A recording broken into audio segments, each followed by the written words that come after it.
Բարև ձեզ հարգելի հայրենակիցներ, այսօր կարծիք մի տաղավարում հյուրընկալել ենք Հայաստանի Հանրապետական կուսակցության երիտասարդական կազմակերպության անդամ Աննա Անտոնյանին։ Այսօր մենք միասին խոսելու ենք Հայաստանի Հանրապետությունում առկա քաղբանտարկյալների խնդիրների շուրջ եւ Նիկոլ Փաշինյանի կողմից հռչակված 4-րդ հանրապետության գաղափարի շուրջ։ Բարև ձեզ Աննա։ Բարև ձեզ սիրելի հայրենակիցներ, շնորհակալություն հրավերի համար։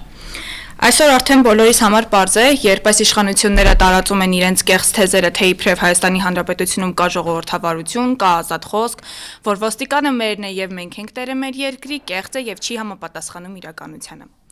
Եվ այս ամենը փաստում են մեր Հայաստանի Հանրապետությունում 40 քաղբանտարկյալների մասին։ Քաղբանտարկյալների թիվը հասել է 40-ի եւ այս ամենը ոչ թե օրինական դաշտում եւ օրինական է, այլ կեղծ է օրինական դաշտում։ Այսինքն եւ դատավարությունը եւ ամեն ինչ Հայաստանի Հանրապետությունում ծառայում է այս իշխանություններին։ Այս իշխանությունները քաղբանտարկյալ են դարձնում այն մարդկանց, ովքեր չեն ցանկանում տարբերակել օրինակ Արագածը Արարատից, ովքեր չեն ցանկանում եկեղեցին կտրել եւ կիսել հայ քրիստոնյա մարդուց։ Եվ այս թեզերին հետևող մարդիկ մեր քաղբանտարկյալներն են Դավիթ Համբարձումյանը, Գյումրու քաղաքապետ Վարդան Ղուկասյանը եւ մեծ ըմբարերար Սամվել Կարապետյանը։ Եվ այն մարդիկ, ովքեր եկեղեցականներն են եւ կանգնած են եկեղեցու կողքին, կամ այն քաղաքացիները, ովքեր եւս եկեղեցու կողքին են, ունեն ընդդիմադիր քաղաքական հայացքներ կամ սատարում են հայ առաքելական Սուրբ եկեղեցուն։ Մենք արդեն 2 տարի է Բաքվում ունենք հայ ռազմագերիներ, որոնց Հայաստան հետ բերելու համար ոչ մի քայլ չի ձեռնարկվում եւ այն ընդդիմադիր գործիչները, ովքեր ցանկանում են քայլեր ձեռնարկել տարբեր ատյաններում խոսել այդ մասին, նրանց կամ լռեցնում են, կամ էլ դարձնում են արդեն իսկ քաղբանտարկյալ։ Եվ սա է Նիկոլ Փաշինյանի պատկերացրած 4-րդ Հայաստանի Հանրապետությունը՝ լի քաղբանտարկյալներով, կեղծ օրակարգերով եւ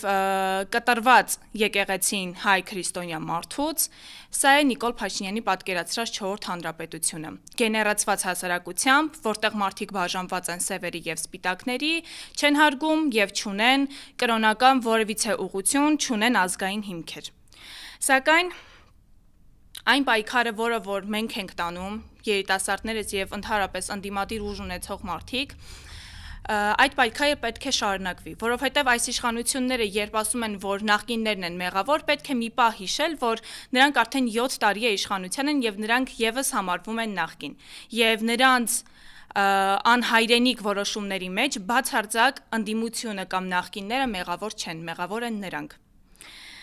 Պետք է պարզապես համախմբվել, հստակ որոշումներ եւ հստակ օրակարգ ունենալ, որպեսզի այս կեղծ եւ անհայրենիք իշխանություններին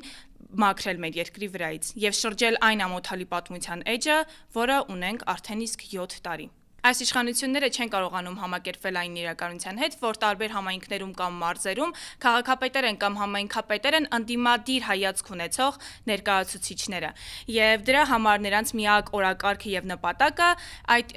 քաղաքապետերին կամ համայնքապետերին ձերբակալելն է եւ կեղծ շինծու որևիցե քրեական հոդվածներ նրանց վրա հարուցելն է, քրեական գործերով ձերբակալելն է։ Եվ այդ բարձ օրինակներից է Մասիսի համայնքապետ Դավիթ Համբարձումյանը եւ Գյումրու քաղաքապետ Վարդան Ղուկասյանը։ Եվ այս ամենի դեմն առնելու համար պետք է պայքարել եւ պայքարը պետք է շարունակվի, պայքարը պետք է սկսի հենց երիտասարդներից, որովհետեւ մենք ենք մեր վաղվա օրը ապրելու, այս ամենը կատարվում է մեզ հետ եւ աչք փակել պարզապես այս ամենի վրա մենք չենք կարող եւ պետք է համախմբվել եւ պայքարել ու փորձել շրջել այս ամոթալի պատմության վերջին էջը։